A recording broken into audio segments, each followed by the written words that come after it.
Hey guys, Joe here, back to the Word today with a book review of this work right here. What is Covenant Theology? Tracing God's Promises Through the Son, the Seed, and the Sacraments, written by Ryan M. McGraw, recently published from Crossway Books. I just finished it and want to share it briefly with all of you. I'm also going to do a longer deep dive video into some of the chapter contents.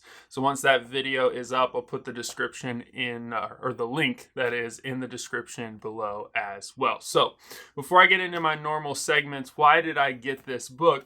I was just curious about what is covenant theology. I've been doing some deep dives into covenant theology as well as dispensationalism because I've been reading and working through this systematic right here.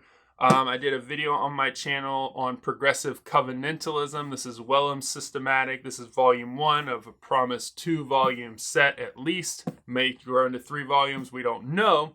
But I've done some other video channel content on these types of things, these biblical theological frameworks. And when I saw this was coming out from Crossway in June of 2024, I wanted to get my hands on it as a primer to the basics and blessings / an introduction to what is covenant theology. And this book did not disappoint. So with that, we'll get into our normal segments. This is Back to the Word. My channel exists to equip and encourage you to read the Bible, good books like this one, and have conversations that truly matter. So you know what to do if you want more content like this. So first up, who is this book right here particularly for?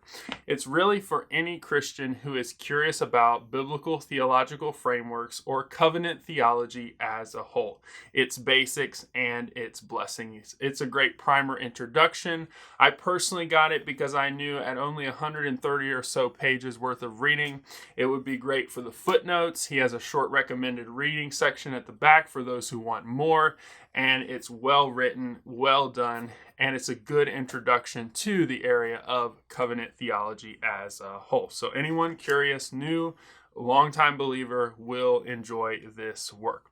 Second, who wrote it? It was written by Ryan M. McGraw. He's the professor of systematic theology at Greenville Presbyterian Theological Seminary and has pastored in several churches.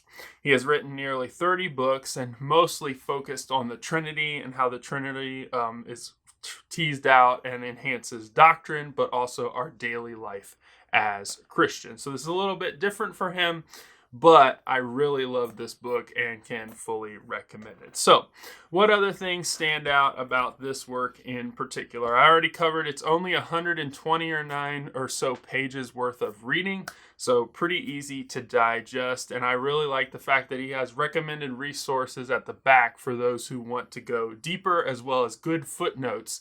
As you hit a section that particularly interests you within the book, you'll be able to go to those footnotes, see other books on those topics, and dig more into covenant theology as a whole.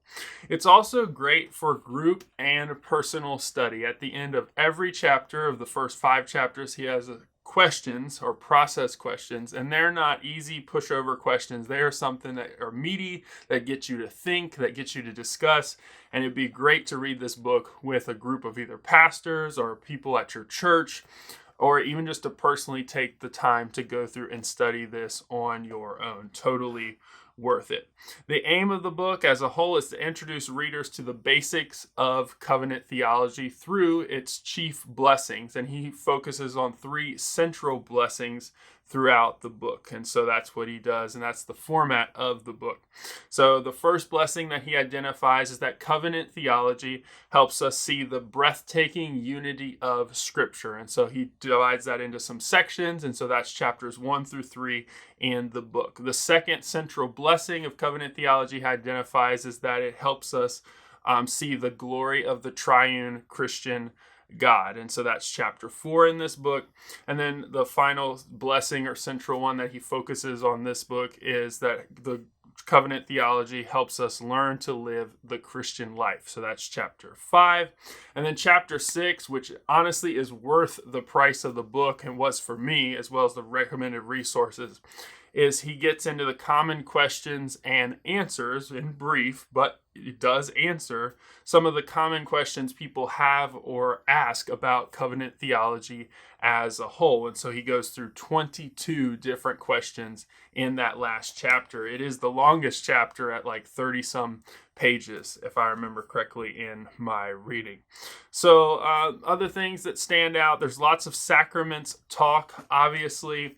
It says in the beginning, the Son, the seed, and the sacraments. Just as someone who didn't grow up in the Reformed community, grew up in a church that was a Bible-believing church that held to dispensational eschatology, I guess I'm just not used to as much of the sacraments talk as signs and seals, even though I'm used to the biblical talk. So that was just something that stood out for me, but obviously you're signing up for that when you get this book. One weakness, although I don't identify a lot of weaknesses when I do these sorts of reviews, is I thought he took a while to get to biblical theological frameworks as a whole. So covenant theology is a biblical theological framework. It's a way of seeing the whole story of Scripture and trying to get a framework that embraces how to see the whole story of Scripture. So he talks in the question section in chapter 6 about some alternatives very briefly. He brings up dispensationalism. He brings up liberal theology as well as new covenant theology. He brings up some of these alternatives, but he waits all the way until chapter 6. And so the only time alternatives or even frameworks are discussed, even in brief, is just in the introduction where he talks about how he had questions and grew up in a church or was saved and started attending a church that was dispensational and had questions on how you interpret the Sabbath day, the Mosaic law, the Sermon on the Mount, the New Testament versus the Old Testament. And those questions brought him to reading the Bible in a covenant theology manner. And so I would just say one weakness that I thought you can get it other places, but I thought he could have used a short section on biblical theological frameworks, what they are as a whole, and talked about some of the alternatives a bit sooner in the book than he did. But aside from that, really loved this book as for what it is, a primer into the basics and blessings of covenant theology. So time right there. And that concludes the review of this book right now. Probably went a little longer than the 5 minutes that I normally try to keep this to, but this has been a great read for me. Fully recommend it with all of those things. I'm going to be coming back to this again and again for the recommended read section and resources, as well as the footnotes and chapter 6 on common questions about covenant theology, and fully recommend it to you guys. So product linked is in the description. If you want more about this and its exact chapter contents, check out the longer video I'll post and link in the description once that is up as well. So until next time, continue to read, treasure, follow the word. God bless, and I'll see you guys soon.